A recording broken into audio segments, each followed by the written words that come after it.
Welcome to the Language Fuel podcast. Our mission is to fuel the teaching and learning of languages worldwide. I'm your host, Joanna Smith.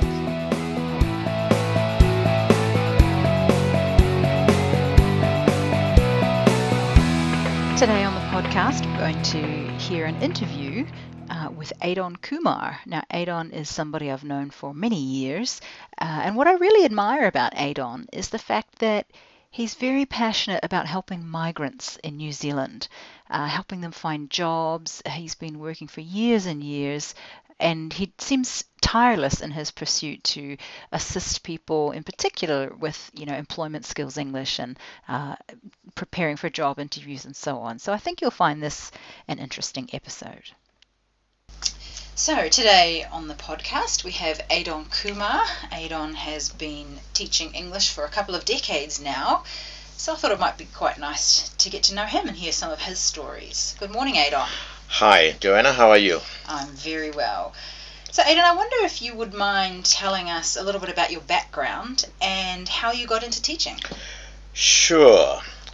Well, I really started my career in the IT industry in New Zealand quite a while back, in fact 25 years ago, and mostly worked in consulting and management for various computer companies.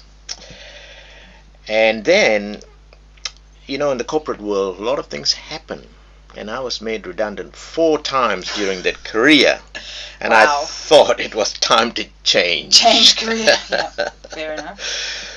But I always had a passion for English and other languages, and I already had a bachelor's degree in English at that stage.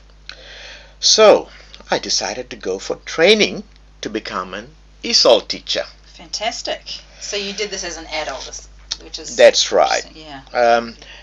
And because I was made redundant in that last job, I thought I needed a job pretty quickly. Yeah. So I went to Queen Street, to a school there, and did the 1-year crash course and gained the Trinity Cert TESOL. Yes. Yep, that's one of the famous ones, isn't it? The That's Trinity right. and the CELTA. Yeah. And then I had to hunt for jobs in the teaching sector, and fortunately for me, I got my first teaching job part-time at Unitec. Yes. And became an ESOL teacher there, specializing in what was called the Employment Skills English. Which is very needed. Yeah, and we had lots of new migrants then. Yeah. So I started teaching migrants everything related to English, but specifically for gaining employment in New Zealand. And I met this fantastic young lady called Joanna there. This is going back a few years now, isn't it? That's right. Yeah. So that's how I started, and while I was teaching full-time at Unitec eventually, I also completed my master's degree in applied linguistics at the University of Southern Queensland. Right. So you did that by distance. Distance learning. Yeah. It was hard work teaching and learning. So, yeah. But valuable, you found, was it? It was really interesting because it complemented what I was actually doing in class. Yeah. And I also got interested because of my IT background in e-learning. Yes. So most of my papers in that master's degree was to do with e-learning. Around e-learning, yeah. And correct me if I'm wrong, but for New Zealand citizens, studying in Australia at the master's level is free. Is that right? Or maybe it's the PhD level I'm thinking about. No, it wasn't. I was actually considered as an international student and I had to pay the full fee. Okay. But it was worthwhile. Sure, yeah. And were the assignments very relevant then to, Yeah, it was very good coursework. And of course, you had to be teaching at the same time. Right. So they wanted teachers to do this in the master's degree. And that was very interesting and helpful. And a lot of assignments to do. Sure. But I think it's definitely worth it. I mean, I'm also still studying even now. And I think, ongoing, we need to be lifelong learners. Absolutely. So getting a master's degree in your profession, I think, is absolutely vital for anybody who's considering that. Yeah. Fantastic. All right.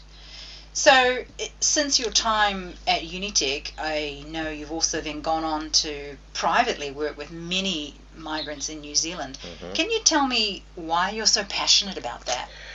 Well, interesting question.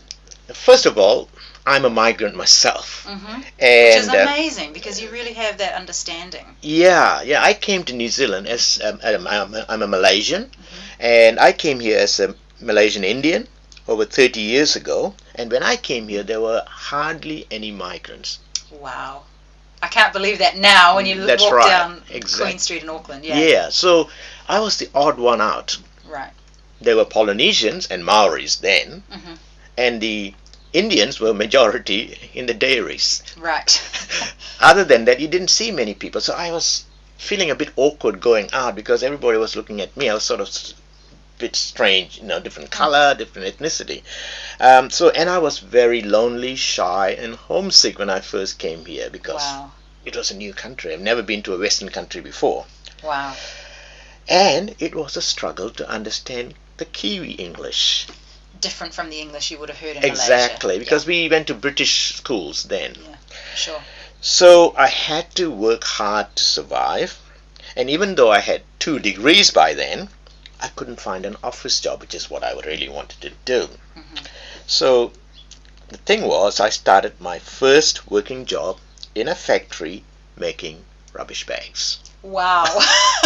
2 degrees and then you're making rubbish bags. And wow. $3 an hour. $3 an hour. Wow. It was exciting though. Yeah, well, it's an income when you haven't got one. So. Yeah, and I had to start there because I needed some money. I needed a job, and I had to support my wife, whom I married then. So in the factory, I worked predominantly with Pacific Islanders, and they were hard-working people. A lot of fun to Yeah. to work with. Sure. So that's how I started. And I heard their sad stories, their struggles, trying to make a living, supporting large families and so on. I got on well. And then when I was teaching at Unitec, all my students were migrants. Right. So you just connected with them. You understood their background and knew what was going on. At that stage, most of the students were from China. Right. We had a huge influx of migrants from China, and a number of them from the Middle East, Africa, and Asia. And you know what? The sad thing was, they were like me. Many of them were highly qualified, but could not find suitable jobs in New Zealand. And because their English language competency was not quite to the level that the employers wanted. Sure. So that's how I started working with migrants. I could identify with their struggles, and because I had gone through the same struggles as them. Yeah. So Fantastic. my passion was all at the infancy then, and I wanted to help them to also succeed by really using me as an example. Fantastic. As a motivator, really. Yeah. And so that created a passion in me to teach and help them in any way I could, and that is why I'm still teaching and working with migrants. Fantastic. I love the fact that you can draw on your personal experience, and I think that probably gives you a lot of credibility with them because I have been there. I know exactly what you're going through. I think that's wonderful. Can you share with us maybe what some of their most common needs are? I mean, you talked about being able to find a job. Sure. Is it really just knowing how to find a job, or are there other particular skills that actually influence their ability to secure a job? I mean, what are these needs that you're seeing? Well, migrants came here most of them by choice. Yeah. Others are refugees who come here. Sure. And they want to settle in New Zealand quickly and find jobs. So they need teachers who can understand their limitations, understand their aspirations and needs. And they struggle with the fast Kiwi English. Right. They think that Kiwis speak really fast. And they use a lot of slang words and link words, and they really feel that they've come to an alien world. And do you think it's true that New Zealanders speak fast, or is it simply that it's different from the type of English they may have studied in the past, and so the difference is what's challenging to them? Well, I tell them that Kiwis actually don't speak that fast. I mean, that's normal for them, but for migrants, it sounds really fast because Kiwis have this unusual habit of linking words and sentences. Is it just Kiwis, or is that perhaps British and It American? is British as well, but for them, I think they're not used to it. They are not used to some of the ways you guys link. Yep. Plus the schwas, for example, turn to, and they're more British. They will see, I'm going to somewhere in a t. Right. And that causes confusion. What do you mean t? Yes. So weak forms are massive for listening. Exactly. Yeah. They also feel that their own accent, pronunciation, and limited vocabulary are often barriers to communicating with Kiwis and for finding jobs. So they want someone who can teach them at their pace, which is not always possible in a classroom. Sure. Yeah. But they want help so that they can understand Kiwi culture as part of learning the language. Yeah. Yeah. I think learning the culture along with the language is so valuable. Absolutely. So much more than just words and grammar, isn't it? And the biggest struggle I find for teachers as well as the students is academic writing for migrants is a serious problem. Right. It's a major problem because learning and using big words and applying critical thinking is really not part of Asian culture, generally speaking. So these is for students who may want to go on to university here in New Zealand. Exactly. Learning the styles of writing and the ways of thinking that are going to help them succeed in that environment. Because generally speaking, including me, Asians, I'm an Asian, I can speak more about Asians, we are emotional thinkers. Okay. We think about our feelings and express that, saying, I think you shouldn't do that, but what's the argument behind it? Right. So bringing in more of a rational argument. Yeah, so critical thinking is always a challenge, saying, well, it sounds so simple because I feel it. What's the problem with this? Right. But then you say, well, you've got to present both cases, right, both sides of the argument, and don't tell me about your feeling. Right. Quote some references, right, and tell them that's what they think because I'm not an authority. So it's quite a different way of approaching how to convince somebody. Yeah. Yeah. So we got to ask, in context of the Asian culture, migrant culture, how do we help them to think critically? Sure. How do we tell them to express that and use certain academic words? Right, yep. Make sure you're using words from the academic word list. Exactly. Okay. So essay writing, business writing is a major challenge for migrants. So they need native speakers to help them, even to write letters. So that's what I do now. Even simple things like writing letters, fixing their CVs, getting the language right. Yeah, fantastic. I wonder if you'd mind sharing some stories. I'm sure over the couple of decades that you've been working in this area, there must be a couple of stories or a few learners that really stand out in your memory. Some success stories perhaps, or inspiring. Well, the most challenging, interesting story I tell others is about this migrant who was in my class on the very first day, and I can see he was not happy to be there. This was at Unitec. Okay. And a young fellow, or young guy, probably 16 at that stage, okay, from Ethiopia as a refugee. Okay. He wanted to be a mechanic. Okay. But he got declined. Oh. At Unitec because he didn't have the basic foundation English. Okay. He's sitting at the back of the class, really not pleased to be there. So I asked him, is there a problem? He said, I don't want to be here. I said, all right, that's fine. At least he's honest, right? I said, why? He said, no, I applied for mechanic course and I've been rejected. They told me I have to be here. I don't want to be here. And so I encouraged him. I said, look, it's okay. I'm here to help you. If you can just hang on for 18 weeks, get through the semester, get buddy. through this semester, you'll be fine. Anyway, he sort of adjusted, came to the class, and he went through the whole course. And he did quite well. And he became more open and started speaking and so on. Anyway, he finished the course and he passed. Oh, good on him. And he did enroll for the mechanics course, the automobile mechanic course, and he got accepted. Great. And I didn't see him for a few years after that. I was in Henderson once trying to draw out money from the ATM machine. I saw this flash sports car come and stop there. And there he was to thank me. Wow. Saying, I am a mechanic now. Wow. You know, the thing that was the outcome. Yeah. But the thing that really made me cry almost was on the last day of the semester, he came to my office and said, "Mr. Kumar, I would like to say something to you." And he came in, and I said, "What is it?" He said, "I just came here to thank you for helping me. You remembered me on the first day." He said, "I didn't really want to be there, but you really helped me. You were more than a teacher. You were like my brother or a father. Wow. And you helped me." And he said, "Could you please stand up?" And I was thinking, why? He said, no, please stand up." And I could see, there was something unusual at that stage. He said, "Mr. Kumar, I want to thank you, but I'm very poor. But I saw your shoes, they are wearing out. Wow. So I went to the warehouse and I bought you a new pair of shoes, sir." Wow. Isn't that touching? It made me cry. Oh, I can imagine. It's fantastic. And I think that's why teachers are teachers, because they know you can make a real difference in somebody's life. And for this young man, he had a dream of becoming a mechanic, and he got there in the end. Got there.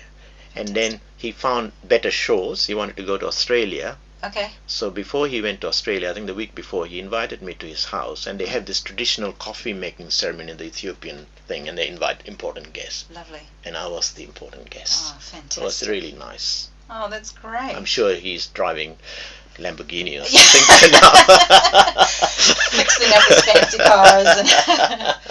That's fantastic. Yeah. Do you keep up with many of your students over the years? I do, actually. They are connected with me on LinkedIn or Facebook, and I get the odd phone calls. And I had a phone call from somebody that I taught in 2003. Oh, wow. Yeah. A Chinese lady. I couldn't remember her name, but she said I was a teacher, and I believed her. Yeah. And I said, "How can I help you?" And she said, "You know what, in the employment course, you said that we must practice the interview before we go for an interview." And she said, "Could you spend 10 minutes on the phone practicing an interview with her?" Oh, wow. So you do get these calls, and they keep in touch, and it's really rewarding to see they've made it in life, and you had a small part to play. Fantastic. Now, just one last question before we finish up. Sure. If you were going to talk to somebody who's just starting out on their teaching career, they're just learning how to be a language teacher or something like that, what are the 3 pieces of advice you might give them? I think it'll be nice for you to understand your students and a bit of their background. Just find out. Or maybe in your first session, just ask them to give you a bit of background. Yep. I think you begin to understand not only their language competency, but the journey that they have taken so far. Yeah. And understand a bit of culture. And that might help you to tailor your content for that type of audience. Yeah. If you're a Kiwi teacher, could you speak a little bit slowly and clearly, please? That would be very helpful. So because monitoring the teacher talk. Yeah, because we do talk when we got 45 minutes to finish the class. And so, especially Kiwi teachers, they do talk for us. And that's really hard for new migrants. Yeah. So just slow down and speak a little bit more clearly. Right. There are many students who will not open their mouth at all because they are shy in their culture. The teacher is a very respected person, and you tend not to ask questions. So always facilitate a dialogue, a discussion, especially with the quiet students, and say, "Look, do you really understand what we're going to teach today, or what we've taught just now?" Ask them for feedback and encourage them to speak up in class, because that's not what they do. They just listen to the teacher and then they go away really frustrated because they didn't quite understand everything. Sure. Fantastic. Well, thank you so much for your time today. I really appreciate hearing your stories and the advice you have to give. And I wish you all the best in your ongoing journey working with migrants. Thank you so much for the opportunity. All right. Thank you for listening to the Language Fuel podcast. You can navigate to the show notes and links via our homepage at www.languagefuel.com. See you next time.